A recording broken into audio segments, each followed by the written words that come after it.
Hoy es Nochebuena y qué gusto tenerte por aquí. Esperamos que estés pasando una noche muy agradable en compañía de tus seres amados. En esta ocasión te estaré presentando el resumen semanal del 20 al 23 de diciembre, así que quédate con nosotros. ¡Comenzamos! Hoy es lunes y estamos bien y de buenas.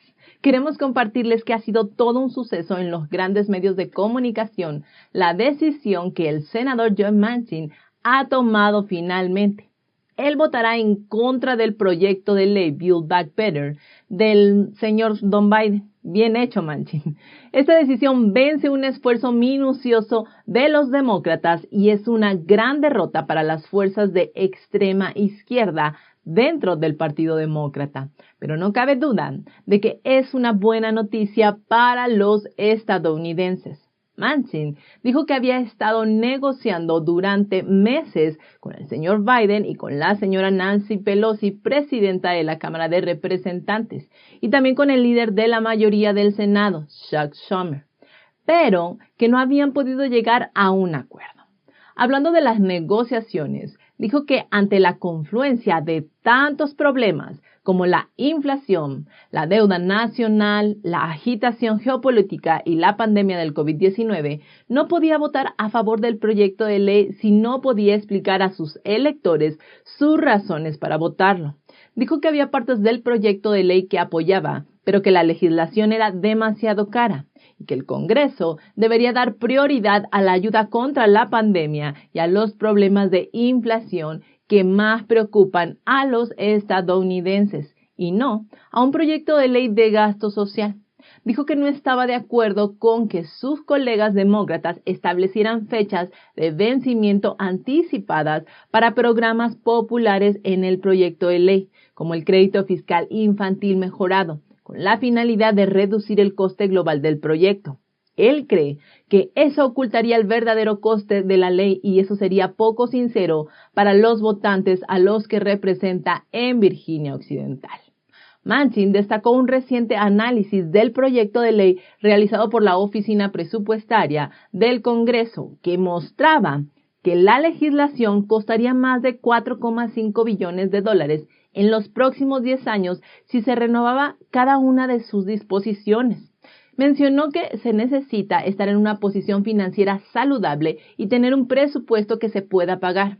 Como era de esperarse, su decisión suscitó inmediatamente una severa reprimenda dentro del Partido Demócrata.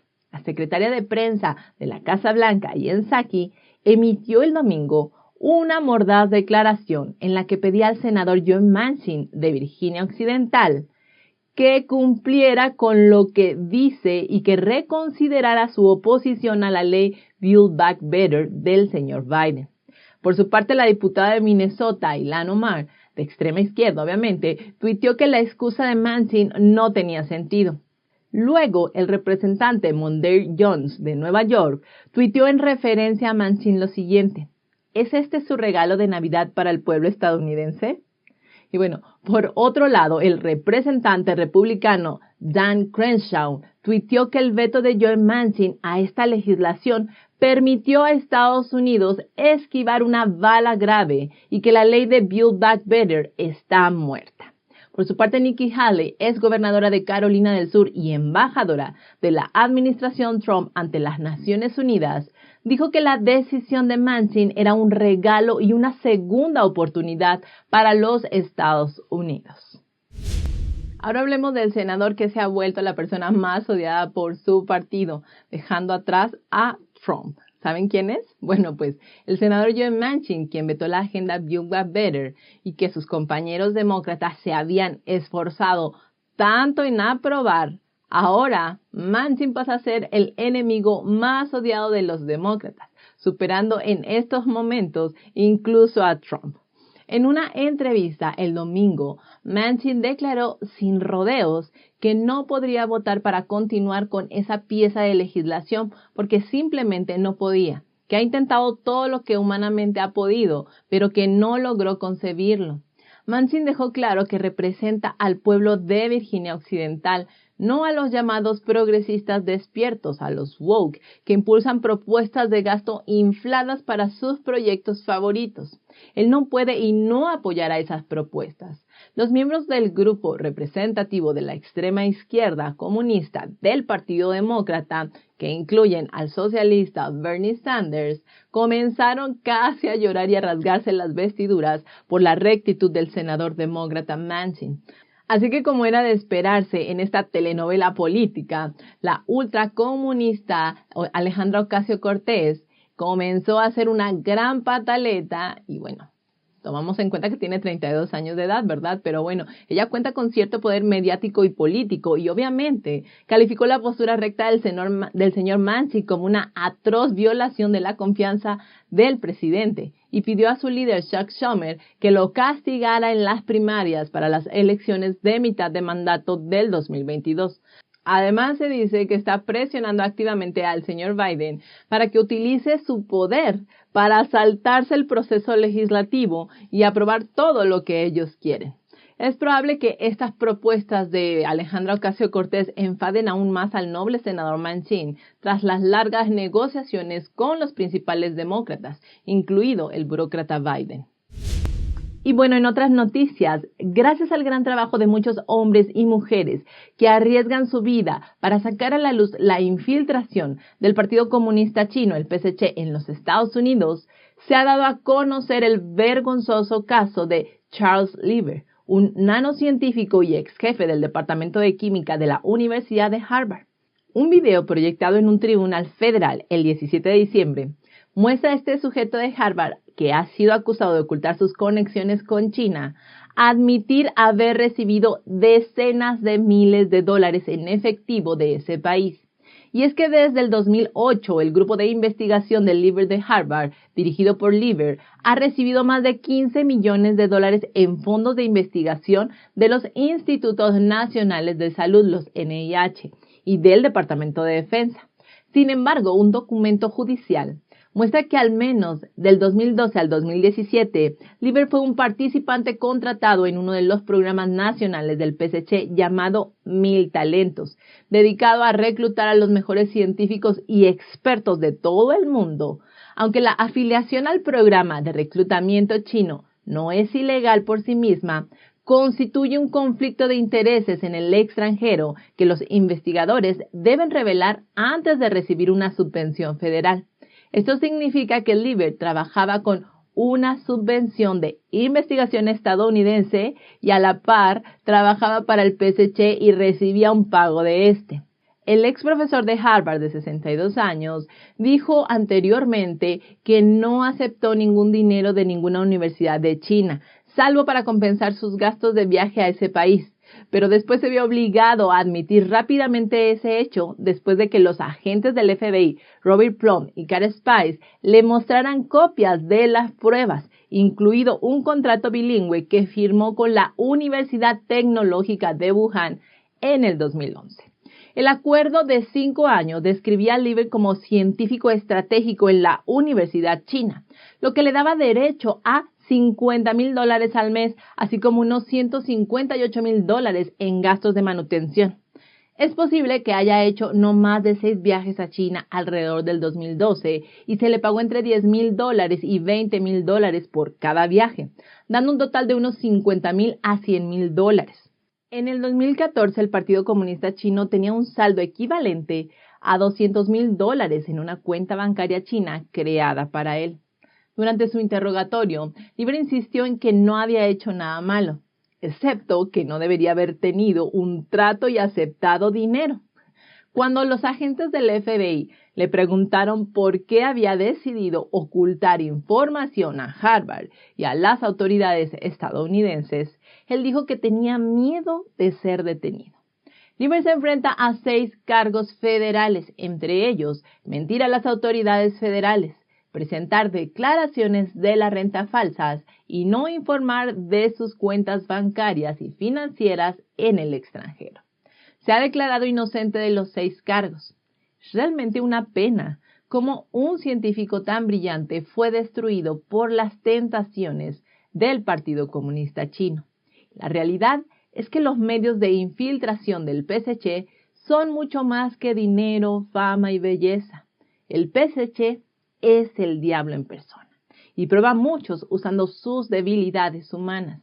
Las moscas no pican huevos sin costura, y quien se rinde a sus contratos se convierte en su prisionero.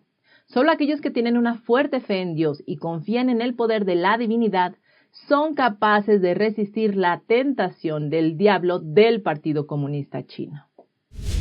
Y bueno, en otros temas, pero que también involucran al señor Biden, se sabe que el burócrata está a punto de pronunciar un discurso bastante sombrío mañana martes 21 de diciembre ante el rápido aumento del número de infecciones de la variante Omicron.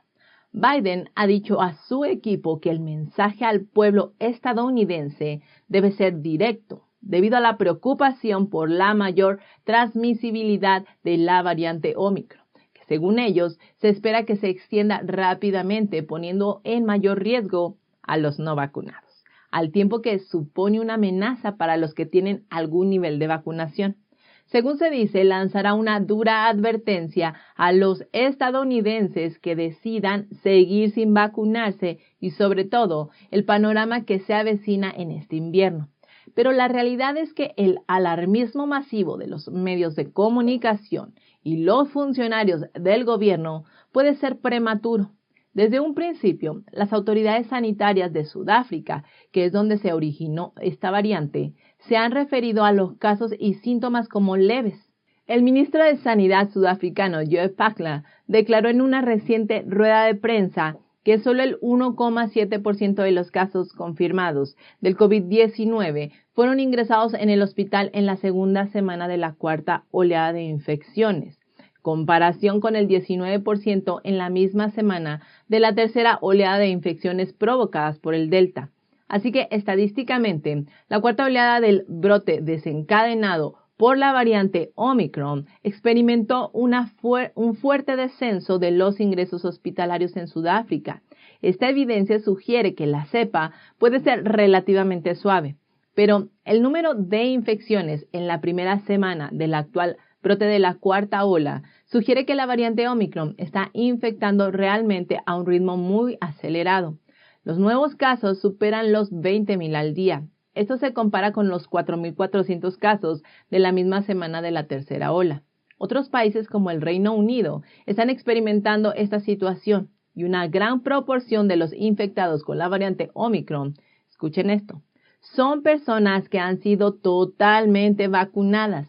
Mientras tanto, Michelle Groom, jefa de vigilancia sanitaria del Instituto Nacional de Enfermedades Transmisibles de Sudáfrica, dijo que efectivamente estaban observando un aumento muy pequeño en el número de muertes. Y como han visto, el día de hoy les hemos ofrecido 3 muy buenas noticias y esta es una cuarta excelente noticia. Nicholas Sandmann, el joven patriota de 19 años de Kentucky, graduado de la Covington Catholic High School, dijo que llegó a un acuerdo en su demanda por difamación contra otro medio de comunicación, la NBC Universal, por una cantidad que es confidencial. Se trata del tercer acuerdo con otro medio de comunicación después de la CNN y el Washington Post. La NBC fue uno de los varios medios de descomunicación demandados por Sandmann por difamación. Esto de verdad que es una victoria contra estos grandes medios que creen que pueden difamar y dar información falsa sin tener consecuencias. Para quien no conozca, permítame contarles la historia de Sandmann. El joven estudiante del Covington Catholic High School participaba con otros estudiantes en una manifestación contra el aborto en Washington, D.C. Un hombre llamado Nathan Phillips, de origen nativo americano, afirmó haber sido confrontado y acosado por estos estudiantes. De hecho, hay un video que se viralizó de este encuentro en donde se puede ver a Sandmann, el joven estudiante, frente a Phillips, el señor mayor. El joven estaba sonriendo y el hombre estaba tocando el tambor frente a él. Y a partir de este video, Sandmann y otros estudiantes se enfrentaron inmediatamente a amenazas y condenas de muchas personas, incluyendo algunas figuras públicas. Y como era de esperarse, principales medios rapaces de comunicación de izquierda, incluyendo varios de los medios mencionados, presentaron falsamente al adolescente como un matón revoltoso y racista.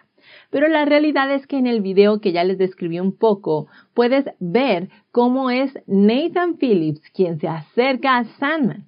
Phillips estaba haciendo como un canto y tocando el tambor, mientras que Sandmann simplemente se quedó ahí parado y sonrió. Es todo lo que hizo. Y entonces, según la demanda, Sandmann es un blanco fácil para la NBC. Esto con la finalidad de seguir avanzando en su agenda anti-Trump, porque es un estudiante católico blanco de 16 años que participó en una marcha por el derecho a la vida y también ese día llevaba una gorra de MAGA en el momento del incidente, encajando perfectamente en la narrativa que estos medios de comunicación de izquierda necesitan para hacer un gran problema al atacar a Trump por este incidente. La demanda por difamación de Sandmann contra la NBC Universal busca $275 millones en daños y perjuicios, alegando que la NBC desató su vasta riqueza corporativa, influencia y poder sobre él al atacarlo falsamente, a pesar de que era un estudiante de secundaria de tan solo 16 años en ese momento. Sandmann también había demandado anteriormente al Washington Post y a la CNN por $250 y $275 millones respectivamente, que también terminaron en acuerdos por cantidades que no se revelaron oficialmente.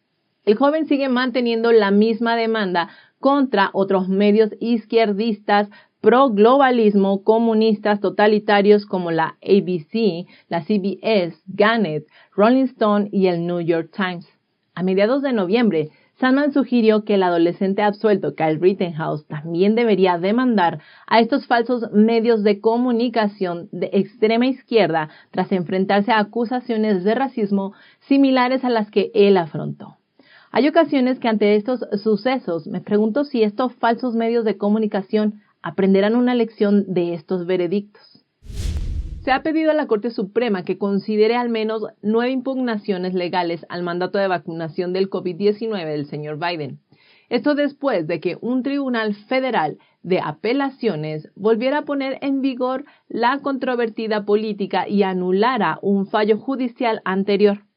Los resultados, al parecer, se darán a conocer probablemente a principios de enero. Tanto grupos religiosos, empresas y fiscales generales han pedido a la Corte que escuche su impugnación durante el fin de semana, pero la Corte dijo que había colocado sus demandas y otras en el expediente del tribunal. Los impugnadores argumentan que el gobierno ha violado la autoridad estatal según la Constitución de los Estados Unidos y ha excedido los poderes que el Congreso otorgó a la Administración de Seguridad y Salud Ocupacional, la OSHA, para regular a estas empresas.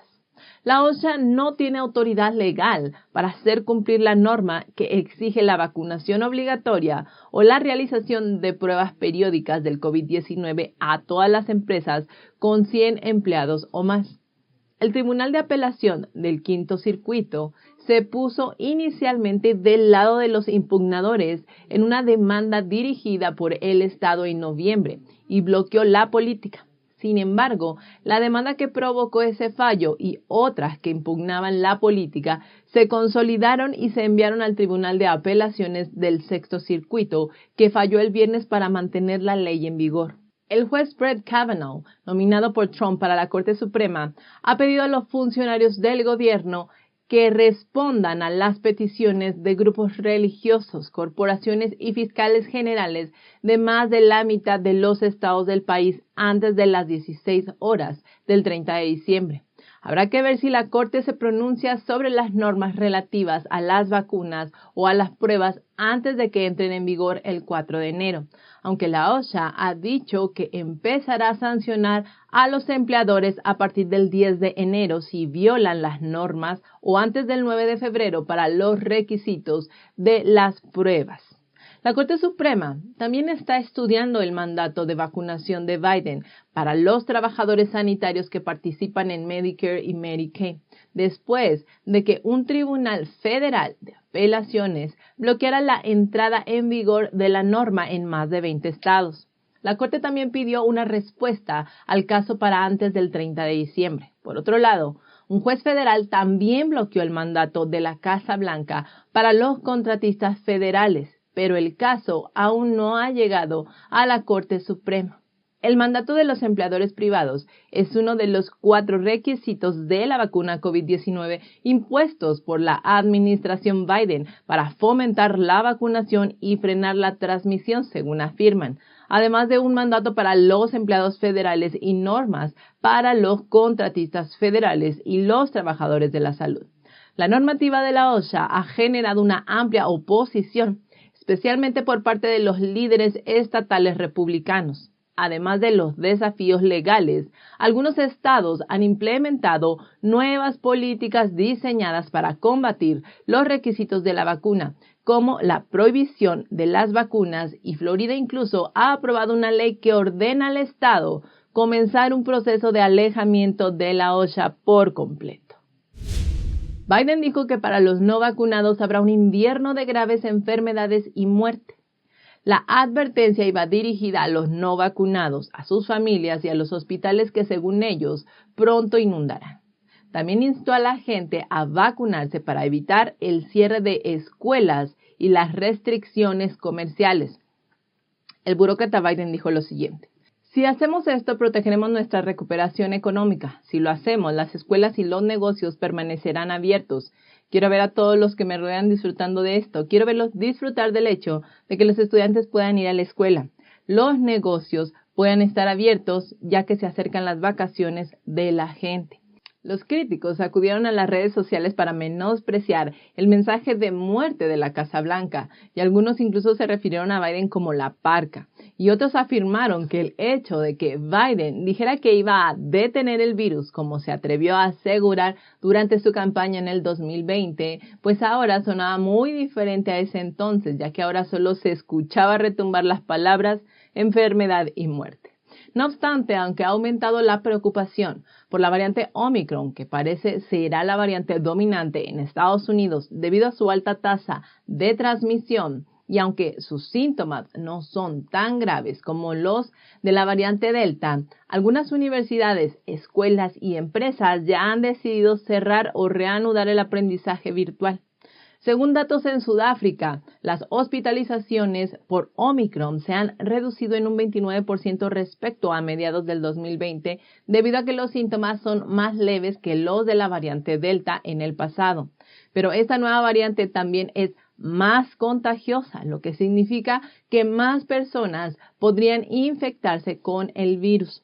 Algunos científicos han especulado que esto podría ser una oportunidad para acabar con la pandemia. Y bueno, debido a que el Omicron es altamente contagioso, se podría llegar a una inmunización de toda la sociedad. El 8 de diciembre, Pfizer afirmó en su sitio web que los estudios preliminares mostraron que su vacuna del COVID-19 era eficaz contra la variante Omicron, especialmente después de 3 dosis. Según ellos, 3 dosis de la vacuna dieron a las personas tanta protección como 2 dosis de la vacuna contra la cepa original del coronavirus. Aunque Pfizer afirma que se trata de resultados preliminares, la variante Omicron no apareció hasta el 24 de noviembre y todos los datos deben considerarse con mucha cautela. Según los Centros para el Control de Enfermedades, los CDC, el 84,6% de los adultos estadounidenses han recibido al menos una dosis de la vacuna del COVID-19, pero solo el 30% ha recibido una dosis de refuerzo en los últimos meses. Biden ha culpado a menudo a los no vacunados de prolongar la devastación del coronavirus, calificando el brote de este año como la pandemia de los no vacunados. Seguro recordarán lo que les comentamos hace un momento, que cuando Biden fue candidato presidencial, atacó fuertemente la gestión de la pandemia por parte de Trump y, según él, prometió que eliminaría el virus. Pero el número de muertes en los Estados Unidos desde que comenzó la pandemia ha superado hasta esta semana las 800,000 muertes. Cuando el New York Times le preguntó a Biden sobre su responsabilidad sobre estas muertes, el señor simplemente sonrió y se alejó sin responder. Y el Senado de los Estados Unidos confirmó al 40º juez federal nominado por el señor Biden este año, empatando un récord de 40 años que tenía Reagan. En contraste con Biden, el expresidente Trump nominó y fue confirmado por el Senado en su primer año de mandato con 18 jueces federales y Obama con 12. Reagan estableció un récord en 1981 al nombrar 40 jueces en su primer año en la Casa Blanca. Los senadores confirmaron rápidamente 10 jueces de distrito antes de las vacaciones de Navidad, con lo que el total de nombramientos de Biden asciende a 40 este año, lo que subraya el rápido ritmo al que la Casa Blanca está llenando las vacantes de jueces federales para remodelar la forma del Poder Judicial. Y el hito fue visto como una victoria por los legisladores federales demócratas, cuyos proyectos siempre se han encontrado con diversos obstáculos. Biden ha prometido oponerse a la transformación radical del sistema judicial en la era Trump. Ha acusado a Trump de nominar a jueces que son predominantemente jóvenes, blancos y de derecha. Desde que asumió el cargo en enero, este señor ha nominado al Senado una lista extremadamente diversa en términos de antecedentes raciales y profesionales, y además del ya mencionado primer juez federal musulmán y la primera jueza abiertamente lesbiana en un tribunal de circuito federal. La administración de Biden ha trabajado para nominar abogados corporativos, así como defensores públicos y abogados de derechos civiles, entre otros. En la práctica, sin embargo, Biden tiene poco margen para remodelar el equilibrio ideológico del tribunal y solo 3 de los 10 nominados por Biden para jueces de apelación sustituirán a los designados por los republicanos. Los nombramientos de Biden para el Tribunal de Apelaciones son principalmente para cubrir las vacantes creadas por los propios nombramientos de los demócratas. Hasta ahora, la proporción de nombramiento de republicanos en el Tribunal de Apelaciones se ha mantenido prácticamente sin cambios desde que Biden asumió el cargo por primera vez. El mayor riesgo para el gobierno del señor Biden en el frente judicial es perder el control del Senado en las elecciones de mitad de periodo del 2020. Trump nombró a 54 jueces de tribunales de circuito en 4 años, cuando el Senado estaba controlado por los republicanos. Si Biden pierde el Senado, no hay forma de decir cuántos nombramientos futuros se puedan hacer. Aunque Trump no consiguió ser reelegido durante sus 4 años de mandato, nominó acumulativamente a 3 jueces conservadores, incluido Barrett, debido a la muerte de 3 jueces del Tribunal Supremo Federal de los Estados Unidos, lo que alteró el equilibrio de conservadores y liberales en la Suprema Corte. Esto contribuyó indirectamente a que la Corte no interviniera en septiembre de este año para detener la ley de aborto más dura de la historia del país, introducida en Texas.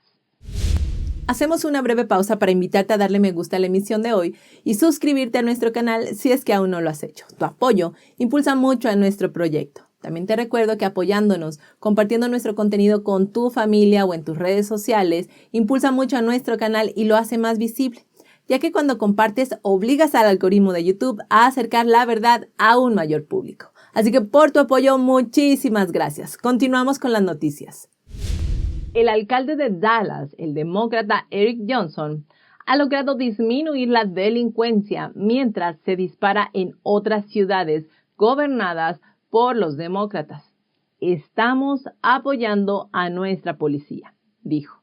La campaña de desfinanciación de la policía iniciada por la extrema izquierda ha fracasado en todo el país desde el asunto de George Floyd, y los alcaldes demócratas que habían seguido activamente este movimiento de extrema izquierda han entrado en razón ya y se han desvinculado de él para volver a aumentar la financiación de la policía en respuesta a una ola de delincuencia cada vez más desenfrenada. Como se informó anteriormente, la ciudad de San Francisco, California, ha comenzado a aumentar la financiación de la policía, mientras que en otras grandes ciudades de los Estados Unidos se han registrado picos récord de delitos violentos. En Dallas, Texas, se ha producido una reducción de cerca del 8,5% a finales del mes pasado. El alcalde de Dallas, el demócrata Eric Johnson, explicó que este éxito se debe a 3 cosas. un jefe de policía fuerte, un presupuesto de la policía de la ciudad que refleja adecuadamente la seguridad pública y una participación de la comunidad para garantizar la reducción de la delincuencia. Este presupuesto de la Policía Municipal incluye dinero para mejorar la moral de los agentes, pagar a los agentes los salarios del mercado para garantizar que no se les pague menos que a los agentes de las comunidades vecinas y restaurar los presupuestos de horas extras de la policía que han sido recortados. El presupuesto también incluye la financiación de nuevos coches patrulla para que haya más agentes en la comunidad que muestren esa presencia, así como la contratación de agentes de calidad para el cuerpo de policía. Los homicidios, los robos y las agresiones con agravantes han disminuido en Dallas desde el 7 de mayo, fecha en la que comenzó el nuevo plan de lucha contra la delincuencia del jefe de policía de Dallas, Texas, Edgardo García. García está haciendo una verdadera mella en la violencia, centrándose en la seguridad de los lugares en los que la violencia solía ser habitual. Su nuevo plan de lucha contra la delincuencia es un esfuerzo por identificar los puntos calientes de la violencia y aumentar la presencia policial en 51 de las 101.402 miniradios de la ciudad. Según las últimas estadísticas de la semana pasada, los delitos violentos en general en Dallas se han reducido en un 8,5% este año hasta el 30 de noviembre en comparación con el año pasado. Los asesinatos se han reducido en un 12% y el total de los robos en un 29%. 12 grandes ciudades estadounidenses, todas ellas gobernadas por demócratas, han batido sus récords anuales de homicidios en el 2021. En el caso de Austin, Texas, es una de esas ciudades en la lista nacional, pero en contraste, la suerte de Dallas es más optimista, porque los índices de criminalidad están bajando. El alcalde Johnson dijo que se toman en serio la seguridad pública y que es importante tener presencia policial en la ciudad y que los delincuentes no tengan la impresión de que pueden realizar actividades ilegales sin una respuesta policial. El objetivo, dice el alcalde, es ser la ciudad más grande y segura de los Estados Unidos. Dijo que los recortes injustificados en los departamentos de policía para ajustarse a la llamada corrección política había provocado que las tendencias de la delincuencia en Dallas y en otros lugares empezaran a moverse rápidamente en la dirección equivocada. Luego tenemos como en Burlington, Vermont, la campaña de desfinanciación de la policía ha fracasado tanto que incluso los legisladores progresistas que la impulsaron inicialmente admiten ahora que la ciudad metió la pata. Esta ciudad liberal del noreste aprobó una resolución después de la muerte de George Floyd y recortó su fuerza policial en un 30%, eliminando los agentes de recursos de las escuelas y destinando los fondos de la policía a las llamadas iniciativas de justicia social. Antes de los recortes de fondos, esta ciudad de 44,000 habitantes había tenido unos 95 agentes de policía en activo, pero hoy solo cuenta con unos 64. La rápida reducción de efectivos significa que solo hay unos 5 policías disponibles para patrullar por la noche y los costes de las horas extras del departamento han aumentado considerablemente. Los empresarios locales se quejan de que los empleados ya no se sienten seguros por la noche debido a la falta de presencia policial. Los residentes creen que la calidad de vida en la ciudad se ha deteriorado. Aunque el alcalde demócrata de Burlington, Miro Weinberger, no apoyó los recortes en el cuerpo de policía, en agosto de este año el Consejo volvió a rechazar una medida para aumentar el límite de contratación de policías. En septiembre, el Consejo también identificó el problema y ofreció pagar bien a los policías para convencerlos de que se quedaran y contrarrestar el éxodo. Sin embargo, el daño ya está hecho. El escándalo del Partido Comunista Chino pagando enormes sumas de dinero a los medios occidentales para usarlo como un medio de propaganda extranjera ha generado cada vez más preocupación en los Estados Unidos. Recientemente se reveló que una estación de radio en Washington, D.C. recibió, escuchen esto, $4,4 millones del Partido Comunista Chino, según un informe del The Washington Free Beacon el 20 de diciembre. El Partido Comunista Chino pagó 4,4 millones a la estación de radio WCRW de Potomac Media Group durante los últimos 2 años para transmitir contenido de China Global Television Network, la CGTN, y una serie de programas de entrevistas que obviamente alababan al Partido Comunista Chino, entre otro contenido. El 16 de diciembre, Potomac Media Group, con sede en Virginia, presentó un documento al Departamento de Justicia que detalla el acuerdo. Según los documentos, el contrato de 2 años entre la WCRW y la Oficina de Planeación de Comunicaciones Internacionales del Ministerio de Propaganda chino cubre el periodo de julio del 2019 a agosto del 2021. En virtud del contrato, la Oficina de Planificación de las Comunicaciones Internacionales pudo revisar y verificar las transmisiones de la WCRW. El Potomac Media Group, a su vez, proporcionó a la agencia de planificación informes sobre el alcance de la audiencia, los comentarios y las evaluaciones organizativas internacionales. El Washington Free Beacon informó que la WCRW, de hecho, ha estado transmitiendo contenidos del Communist Radio International, SRT, desde 1992, pero no se había registrado previamente en el Departamento de Justicia como agente extranjero del PSC. Los medios oficiales del Partido Comunista Chino se están acercando activamente a las audiencias estadounidenses y según los datos sobre el gasto en agentes extranjeros revelados por el Center for Responsive Politics, las autoridades comunistas han gastado cada vez más en campañas importantes en los Estados Unidos.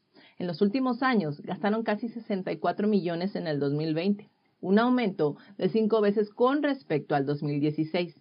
Según documentos publicados por el Departamento de Justicia en mayo, China Daily, el medio de comunicación oficial del Partido Comunista Chino, gastó más de 1,6 millones en publicidad solo en la revista Time, en Los Angeles Times, Financial Times y Foreign Policy, y otro millón para el Chicago Tribune y el Houston Chronicle, entre otros también. El Washington Free Beacon ha revelado que el Chicago Tribune y el Houston Chronicle imprimieron copias del periódico chino de China Daily. También reveló que el Consulado General chino en Nueva York contrató recientemente a una empresa de relaciones públicas para reclutar a personas influyentes en las redes sociales para promover los Juegos Olímpicos de Beijing. No cabe duda que los tentáculos del Partido Comunista Chino se han sabido colar por debajo de la tierra para meterse en la mente de los occidentales, apoyado por estos medios sedientos de dinero.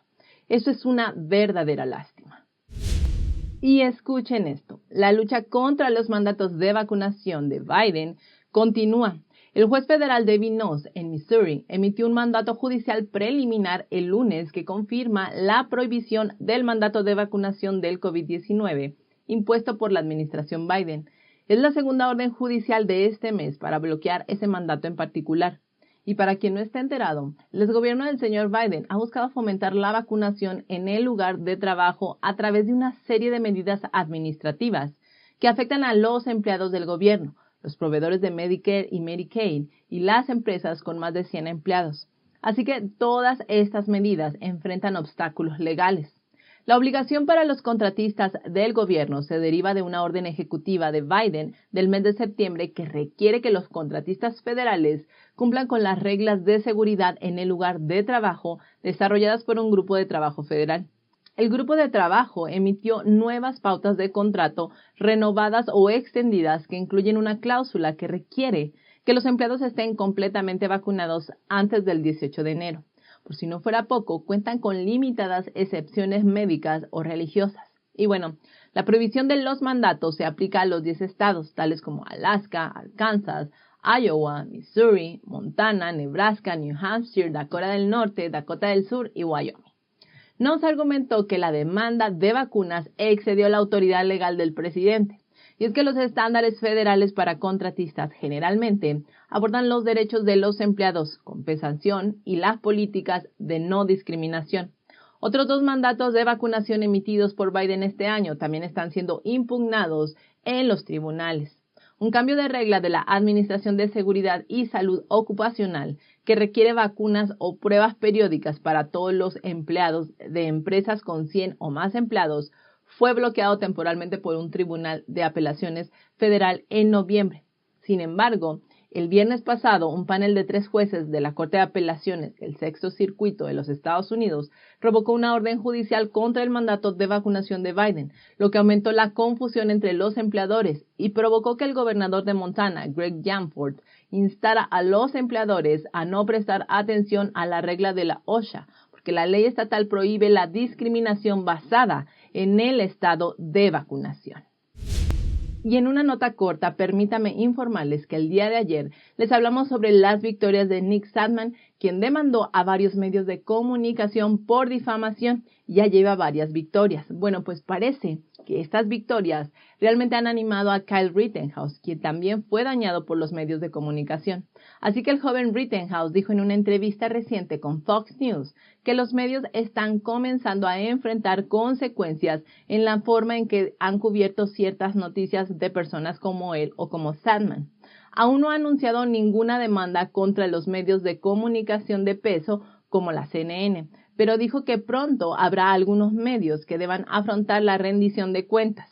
Para quien no sepa, el mes pasado un jurado declaró a Rittenhouse no culpable de todos los cargos y antes de su juicio esos grandes medios de noticias falsas se adelantaron a acusar al joven de asesinato, de terrorismo e incluso de ser un supremacista blanco.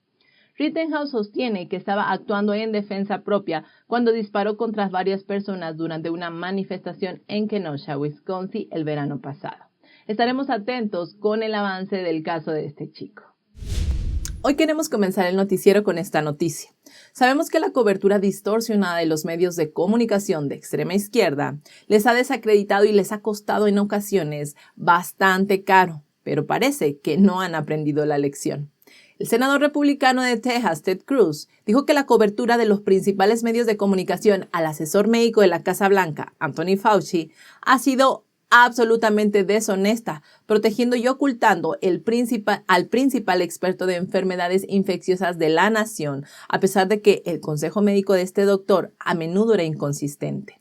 Cruz dice que el doctor Fauci se ha equivocado sistemáticamente una y otra vez, de esto desde el comienzo de la pandemia hasta el presente. Las opiniones de este médico sobre la eficacia de las mascarillas han cambiado continuamente. Luego pone en duda la posibilidad de que el coronavirus se haya originado en un laboratorio chino, diciendo que no hay pruebas creíbles de que el virus haya salido de un laboratorio chino. Pero esto nunca fue cierto. Fauci le ha mentido al pueblo estadounidense. Cruz afirma que de hecho hay pruebas abrumadoras de que el virus del COVID-19 se escapó del Instituto de Virología de Wuhan, que como era de esperarse es un laboratorio del gobierno comunista chino.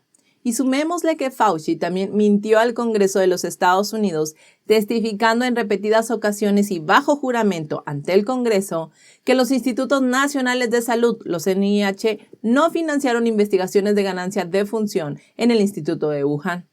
Cabe mencionar que a principios de este año los NIH dijeron por escrito que efectivamente financiaron la investigación de ganancia de función.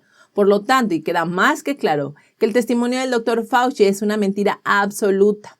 El senador explicó que los estudios de ganancia de función son un experimento para alterar artificialmente un virus con el fin de hacerlo más peligroso y más infeccioso para los humanos. Cruz reiteró que su única exigencia es que el Departamento de Justicia puede investigar al señor Fauci por haber presuntamente mentido al Congreso, un delito grave castigado con hasta 5 años de prisión.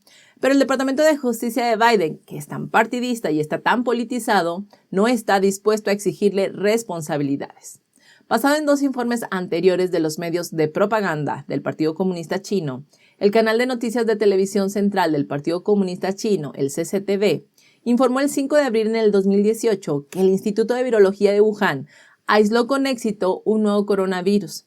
Xi Zhengli, exdirectora del Instituto de Investigación de Wuhan y conocida como la Mujer Murciélago, dio una conferencia titulada Investigación sobre el coronavirus del murciélago y la infección entre especies. Esto en la Universidad Yantong de Shanghái el 14 de noviembre del 2018. Esta es la prueba más directa del crimen que el Partido Comunista Chino ha hecho contra la humanidad. El Dr. Fauci mintió al Congreso y negó la financiación de investigación de ganancia de función en el Instituto de Virología de Wuhan. Porque una vez que él admita esto, es como aceptar que él y los NIH son cómplices del PSC y también deberían compartir la enorme culpa de causar esta pandemia. Estamos en un punto en que la verdad no se puede seguir ocultando. Solo queda que poco a poco las personas que aún creen en estos medios de comunicación, que solo les queda el renombre, porque eso es todo lo que les queda, ya que cada vez es más claro que son unos embusteros y corruptos, bueno, pues que esta gente que aún los sintoniza y cree en sus mentiras, confiamos en que llegará el día en que la verdad esté tan cerca de ellos que les quitará la venda de los ojos y les permitirá alcanzar la libertad y dejar de creer lo que estos medios de comunicación progresistas y de extrema izquierda quieren hacerles creer. Y bueno, ya estamos a un día de la Nochebuena y la OMS ha lanzado advertencias sobre la nueva variante. Pero antes de pasarles la alarmante información, quiero recordarles que la nueva cepa llamada Omicron comenzó a propagarse en Sudáfrica, ¿cierto? Y como les hemos venido informando, las noticias publicadas desde Sudáfrica sugieren que aunque el virus se está propagando muy rápidamente, los síntomas son leves y las tasas de hospitalización están disminuyendo considerablemente. ¿Por qué quería decirles esto? Bueno, porque la OMS ahora está pidiendo a las familias que pospongan o cancelen sus reuniones familiares. Las advertencias que ha lanzado la Organización Mundial de la Salud dice que las personas vacunadas o recuperadas de la enfermedad tienen más probabilidades de infectarse por Omicron y si no se controla la rápida propagación de la cepa, esta desbordará los sistemas nacionales de salud y causará más muertes. Ese es el motivo por lo que la OMS está pidiendo a la gente que pospongan y cancelen sus fiestas. El pasado 20 de diciembre, la científica jefa de la OMS, Soumya Swaminathan, renovó su advertencia sobre la posible amenaza que supone Omicron. Dijo a los medios de comunicación con sede en Ginebra que se habían obtenido pruebas de que la variante Omicron se propaga más rápidamente que la variante Delta y que Omicron era capaz de evadir con éxito algunas de las respuestas inmunitarias del organismo. También añadió que era imprudente concluir a partir de las primeras pruebas que Omicron causaba menos síntomas que otras cepas mutantes y que todos los sistemas sanitarios estarán bajo presión a medida que el número de infecciones siga aumentando. El mismo día, el actual secretario general de la OMS, Tedros Adhanom, subrayó en una rueda de prensa periódica que ahora hay pruebas consistentes de que Omicron se está propagando significativamente más rápido que la variante Delta y que las personas que han sido vacunadas o se han recuperado de un brote tienen más probabilidades de infectarse o reinfectarse. Subrayó que las concentraciones masivas de personas conducirían a un aumento de los casos, a la saturación de los sistemas sanitarios y a más muertes. Por ello, instó a la gente a posponer o cancelar sus reuniones. Una investigación publicada la semana pasada por el Imperial College de Londres demostró que Omicron provocaba un riesgo de reinfección más de 5 veces superior al de otras cepas del virus, y su estudio se hace eco de la advertencia lanzada por la OMS el 20 de diciembre. Además, el Instituto Robert Koch de Alemania también ha elevado recientemente su calificación de riesgo para la variante Omicron, ya que sigue siendo muy alta incluso en pacientes que han sido totalmente vacunados o que se han recuperado de una nueva infección por coronavirus, mientras que los que han recibido una vacuna de refuerzo tienen un riesgo moderado de contraer Omicron. El Instituto Robert Koch advirtió de que se espera un aumento significativo de las infecciones del COVID-19 en el futuro, dado que la variante se está propagando mucho más rápido y con mayor potencia que todos los tipos de variantes vistos anteriormente, y que la cepa ya ha invadido Alemania, donde se supone un riesgo muy alto para la salud general del país. Los expertos de la OMS también afirman que las empresas farmacéuticas ya están desarrollando vacunas de segunda y tercera generación contra la nueva cepa mutante, mientras que se han seguido desarrollando tratamientos antimicrobianos y otras terapias innovadoras para el brote del COVID-19. Si los países pueden controlar eficazmente la propagación del virus al mínimo, hay esperanzas de que la epidemia haya terminado en el 2022. El mensaje de la OMS suena como una vuelta al punto de partida una vez más. Al igual que el Dr. Fauci, los mensajes de la OMS suelen ser incoherentes. Y bueno, para terminar el programa de hoy, el senador republicano Rand Paul ha publicado su informe festivo de cada año. Esta tradición la hace desde el 2015 para poner a la luz el despilfarro de los fondos del gobierno federal. Este miércoles publicó su informe festivo anual, donde supuestamente encontró la enorme cantidad de $52,000 millones en fondos federales desperdiciados este año. incluyendo dinero de investigación para programas sin sentidos, como el de las palomas que juegan con las máquinas tragamonedas o como el estudio que valida cómo los niños anhelan la comida chatarra. Entre los abusos más escandalosos y atroces que Paul citó en el informe de este año, se encuentra el gasto de $549 millones en la compra de aviones para las tropas en Afganistán, que el Departamento de Defensa tiró a la basura después de la abrupta retirada, y el de $25 millones para que la ciudad de Nueva York desplegara proyectos artísticos por la ciudad. Paul dijo que la Agencia de Estados Unidos para el Desarrollo Internacional gastó $11,3 millones, una parte para pedir a los ciudadanos vietnamitas que dejaran de quemar basura. El gobierno federal también donó $14 millones al Wilson Center, un centro de estudios de Washington conocido por organizar fiestas para los miembros del Congreso, mientras que la mayoría de las demás organizaciones sin ánimo de lucro no recibieron dinero. Luego, lo más sorprendente es que el desgobierno de Biden detuvo la construcción del muro fronterizo en el país, pero consideró oportuno dar al Departamento de Defensa $250 millones para un muro fronterizo en el Medio Oriente y el norte de África. Ahora, regresando al mencionado estudio sobre las máquinas tragamonedas de las palomas, se utilizó alrededor de $465,000 del dinero de los contribuyentes que fue proporcionado al Portland Reed College por los Institutos Nacionales de Salud.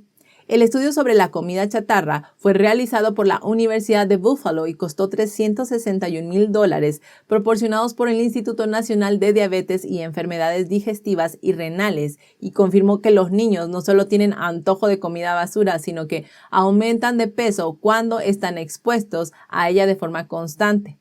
Otro estudio financiado en parte por el Instituto Nacional del Envejecimiento empleó unos $1,3 millones en 5 años para estudiar cómo afecta al bienestar escuchar buenas o malas noticias. Sin embargo, Paul señala que la mayor parte del dinero, más de $40,000 millones, se desperdició en programas de ayuda del COVID-19, como los pagos del seguro de desempleo de la ley Improper Cares y los préstamos VAT del programa de protección de cheques. Los pagos del seguro de desempleo de la ley Improper Cares supusieron una pérdida de $36,000 millones, firmada como ley en marzo del 2020. La ley CARES fue el gran primer proyecto de ley de estímulo contra la pandemia. En aquel momento, cuando la incertidumbre sobre la enfermedad estaba en su punto álgido, el proyecto de ley ampliaba las posibilidades de acogerse al desempleo, permitiendo que aquellos que normalmente no tendrían derecho a recibir pagos por desempleo pudieran recibir. Pero en realidad, la mayoría de los adultos sanos menores de 50 años corrían poco riesgo de desarrollar una enfermedad grave. El resultado es que, mientras los empresarios de todo el país se apresuran a encontrar más empleados, muchos estadounidenses que no corren ningún riesgo siguen recibiendo cheques de desempleo según las directrices de la ley CARES, a pesar de poder trabajar en centros de trabajo que aplican sus propias medidas de seguridad del COVID-19. Paul dijo en un comunicado que la deuda nacional de Estados Unidos ha superado fácilmente los $28 billones y que aún así hay más gasto y despilfarro que en cualquier otro momento. Y bueno, mientras algunos en Washington insisten en gastar imprudentemente el dinero de los contribuyentes, él seguirá exponiendo algunos de los ejemplos más atroces de despilfarro gubernamental y luchando contra el excesivo gasto federal. ¡Qué regalo del senador Paul!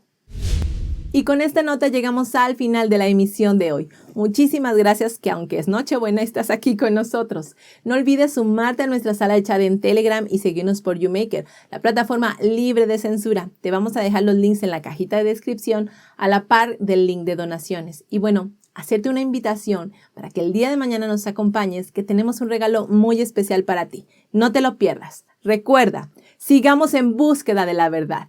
Hasta mañana.